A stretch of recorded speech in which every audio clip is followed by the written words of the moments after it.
Hi, good morning everybody. In this video, I am going to discuss 5 deals I would make to get another first rounder coming up. All right guys, let me get my glasses on.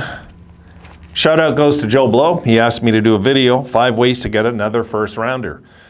And Joe, I'll tell you right now, getting first rounders out of teams is no easy task. Teams really don't want to give up their first round picks. It's their future, you know? But there is teams that are contending for cups and are willing to make deals in the now if they can cash in and win a Stanley Cup for them. And of course, it's worth it, you know? I mean, this goes without saying. So I'm going to show you guys a clip, and I'm going to go from number 5 up. That, you know what, and I would do one of these 5 is what I'm saying, but I numbered them in order. All right, so number 5, here we go. And there you see it. I would take on a bag contract for this year and next year, the rest of this year and next year, so they can open up cap room. And we would send also 2 prospects, and low-end prospects, of course, for a first rounder. And I think that's possible. I do, because I think teams might want to open up money by the deadline, on the day of the deadline. They might have somebody, listen, I'm on with Buffalo right now. Let me see if we can get this. If we can open this cap space, we're coming. We're coming for this deal. Like, who knows, right? All sorts of things is possible. Money is power. Buffalo have open money. That's power. So if we can go that route and use that in our, you know, I'll give you an example, guys. Lucic, okay? I'm sure Calgary have no intention of going in a deep playoff run playing Lucic night after night, right? But they would love to open up that cap space, right? And if they get some youngsters back and they open up that cap space, the youngsters don't cost nothing. They're just in our minor system. And then they open up that cap space, they can go and acquire somebody to even beef up their team that much better. Actually, some of the deals I'm talking about here, I could see Calgary wanting in on a lot of these, but giving up a first rounder, that's tough. It's tough. It is. But to get rid of a bad contract, and I'm just guessing Lucic, I'm guessing his contract's over at the end of next year, I think. He's like Okposo. I'm pretty sure, right? I'm pretty sure he's the same term and everything. Anyway, that's just one idea.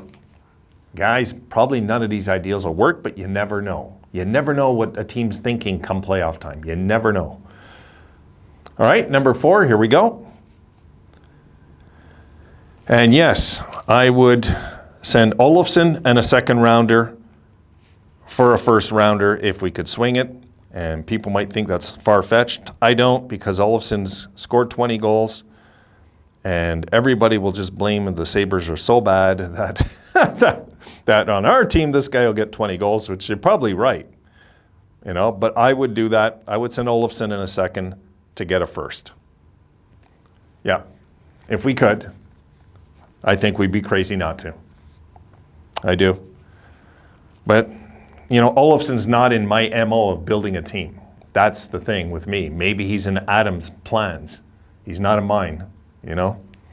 He's just not. And that is kind of the route I go. Okay, number 3, here we go. Yep, Casey Mittelstadt, I would send for a first rounder if we could get one. And people might say, why? Well, and some people say, I don't think we can get a first for Casey. I think we could, because he's a centerman. Centermans are in demand, and teams are looking for, you can't go wrong with a first rounder. You just can't go wrong with a first rounder with a friendly contract. And I think this is like the least likely to happen. I don't think Casey is on our trade radar at all. I just don't. But this is what I would do as general manager. What I would do, that's all. You know, I would love in these next drafts to get as many firsts as we can, because these drafts are going to be good, and there's going to be some good prime young kids out there with futures, in this league, and I think we should be doing what we can. But again, if Casey Mittelstadt wasn't a centerman, we'd probably have to sweeten that deal with something else even at this point, you know? But I think Casey would draw some attention. I do. Okay, number 2. Jacob Bryson and UPL for a first rounder. I would do it. Yeah. I'd shake hands with UPL and wish him well and move on and put my faith in Devin Levi and Eric Portillo from this point on.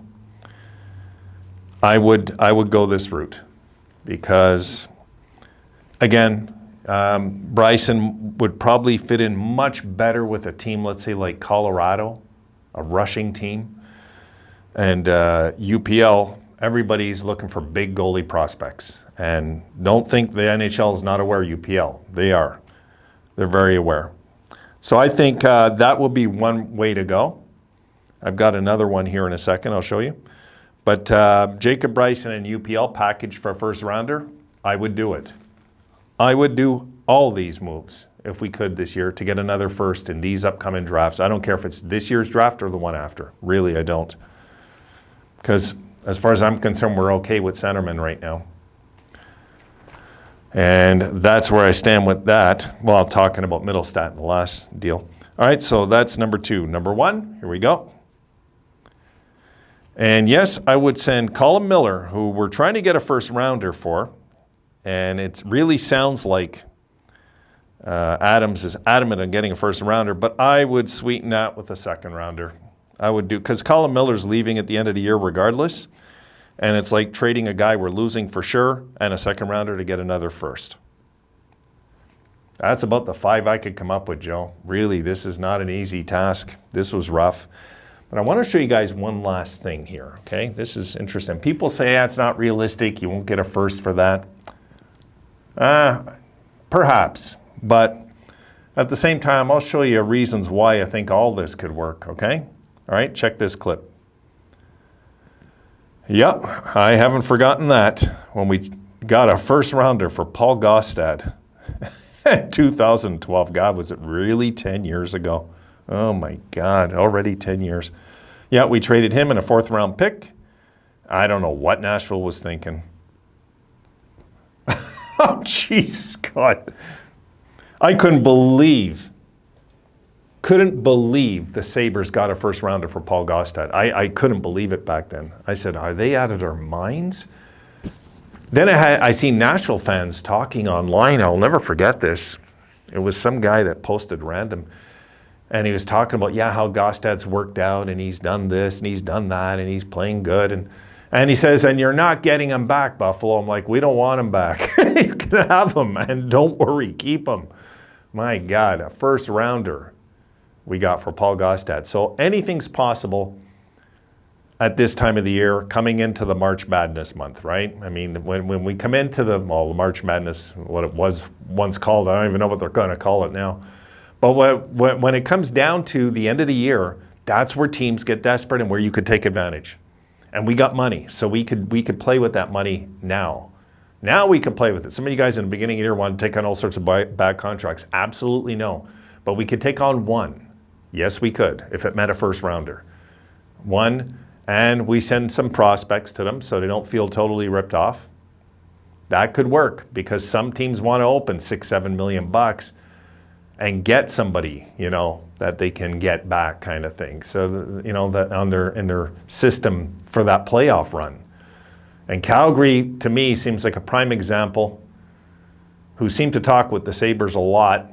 If you recall the whole Jack deal, Calgary was all involved. So I wouldn't be surprised if anything like this was cooking. It would be cooking with Calgary for some reason. Just kind of how I feel. And that's, let me close this here. And that's where I'm that's kind of my ideas, guys. I don't know, like where can we, what more can we really do? I mean, or trade? There's not much. There's guys in this team that we have to keep, that's for sure. But I could see Mittelstadt being moved. I could, potentially. And not because he's been injured all year, but that's part of it. But at the same time, it's because of the emergence of Tage Thompson, you know? It's hard to think any other way now but Tage when it comes to centermen. So anyway, guys, that's where I'm at with this one. All right, I'll see you in the next video.